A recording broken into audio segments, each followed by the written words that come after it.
रामैया को उसी गांव में खुद का एक खेत होता था। उस खेत में वो फसल उगाता था और उससे आए हुए पैसों से अपना घर चलाता था।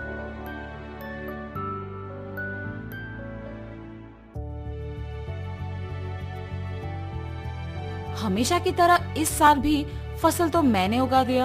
अब गर्मी की मौसम शुरू होने वाली है, जल्द ही तरबूज के बीज डालने पड़ेंगे।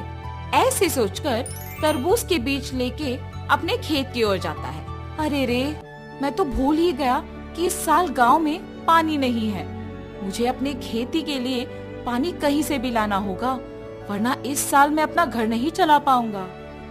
ऐसे अपने आप में सोचते हुए दुखी होता है। इतने में उसके पड़ोसी खेत का मालिक विश्वनाथ रामैया को देख उसके पास आता है। अरे रामैया, इतना क्या सोच रहे हो कि मेरा आना भी देखा नहीं तुमने? विश्वनाथ, तुम्हें तो पता है कि मैं हर साल चावल की फसल के बाद तरबूज उगाता हूँ, मगर इस साल गांव में पानी ना होने के कारण मैं तरबूज नहीं उगा सकता हूँ। मैं अपना घर कैसे चलाऊंगा? क्या तुम पानी के बारे में इतना सोच रहे हो? उसमें क्या है, इस सारे गांव में सिर्फ मेरे ही खेत में तो मोटर है। मेरे मोटर का उपयोग करके तुम हमेशा की तरह अपने खेत में तरबूज उगाओ। मैं तुम्हारा एहसान कभी नहीं भूल सकता हूँ। ऐसे कहकर उसके खेत में मौजूद मोटर के सहायता से पानी का उपयोग करके तरबूज उगाता है।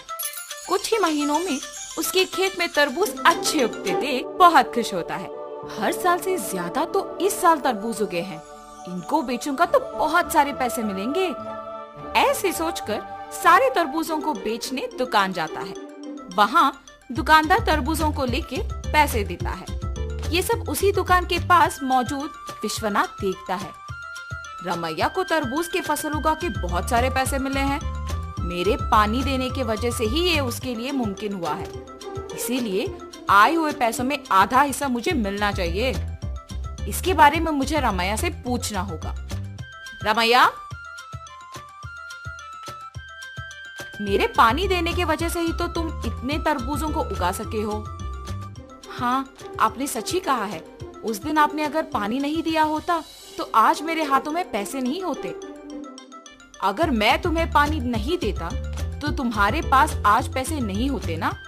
मतलब तुम्हारे हाथ में जो पैसे हैं उसमें आधा हिस्सा मुझे मिलना चाहिए ना। ठीक है जी, आपको सिर्फ इन पैसों में आधा हिस्सा चाहिए ना। लीजिए, आप ही की वजह से तो ये मेरे पास आए हैं। ऐसे खुशी से पैसे देता है। मैंने सोचा कि तुम पैसे नहीं दोगे, लेकिन तुमने मेरा एहसान वाकई चुका दिया। मेरे पूछने पर बिना सोचे तुमने पैसे बस दे दिया। तुम अगर ऐसे ही रहोगे तो तुम्हारी अच्छाई ही तुम्हें नष्ट कर देगी। ऐसे कहकर पैसे लेके वहाँ से चले जाता है। अब मेरे पास कुछ ही पैसे बचे हैं, इनके साथ मुझे कोई व्यापार शुरू करना होगा, मगर कौन सा? ऐसे सोचते रहता है। इतने में ही बगल में उसे एक आदमी कटे हुए तरबूज एक बंडी पे बेचते हुए नजर आता है। प्यास लग रहा है, एक तरबूज का टुकड़ा खाऊंगा। उस तरबूज वाले के पास जाता है और पूछता है, बाबू, एक तरबूज का टुकड़ा मिलेगा? जी हाँ। एक तरबूज का टुकड़ा कितने का है? सिर्फ 5 रुपए है जी। एक तरबूज का टुकड़ा 5 रुपए का है? एक पूरा तरबूज तो बहुत कम पैसों में मिल जाएगा। मैं मेरे पास के सारे पैसों से तरबूज खरीदूंगा और उन्हें ऐसे टुकड़े बना के बेचूंगा। ऐसे मुझे बहुत पैसे मिलेंगे। तुरंत उसको पैसे देके उसके पास के सारे तरबूज लेके जाता है। उन तरबूजों को एक बंडी के ऊपर रख के उन्हें अच्छे टुकड़ों में काट के बेचने लगता है। ऐसे उसका व्यापार बहुत अच्छा चलता है। हर रोज की तरह एक दिन वो जब तरबूज बेच रहा था। आप सबको पता है कि इस गांव में कुछ दिनों से चोरी हो रही है। जो भी इन चोरों को पकड़ के जमींदार जी के हवाले करेगा, उनको जमींदार जी अभिनंदन करके तोहफा देंगे। उस विज्ञापन को रामैया सुनता है। उस दिन दोपहर को 4 आदमी उसके पास आते हैं। बाबू, हमें 4 तरबूज के टुकड़े दो ना। बाबू, आपको इस गांव में मैं कभी नहीं देखा। गांव में नए आए हो क्या? हाँ जी। किसके घर में रह रहे हो बाबू? पास में जान पहचान के लोग हैं तो उन्हीं के घर में है। इतने में रमैया को सुबह का विज्ञापन याद आता है। वो लोग भी हिचकिचाते हुए उसको पैसे देके जल्दबाजी में वहाँ से निकल जाते हैं। मुझे इन लोगों को देख के लग रहा है कि यही वो चोर हो सकते हैं। इनका पीछा करूंगा तो सच पता चल जाएगा, मेरा शक भी चला जाएगा। ये फैसला करके उनका पीछा करता है। उन लोगों को एक घर में घुसते हुए देखता है। खिड़की में से उन लोगों को देखते रहता है। हम लोगों पे शक आए इससे पहले हमें जमींदार के घर में चोरी करके इस गांव से बाहर निकलना होगा।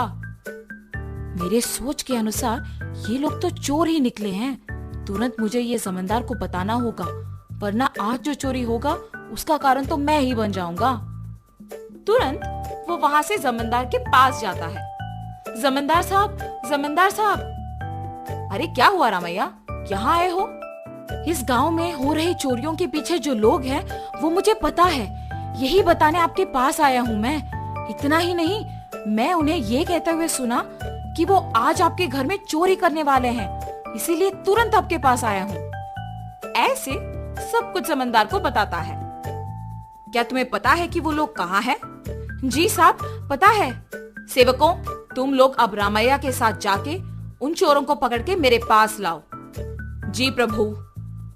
जमींदार के आज्ञा के अनुसार सेवक उन चोरों के घर जाके उनको पकड़ के जमींदार के पास लेके आते हैं। उन चोरों को पकड़ने के लिए गांव वालों के सामने रमैया का अभिनंदन किया जाता है और जमींदार उनके वचन के अनुसार उनके जायदाद में एक हिस्सा उसको देते हैं।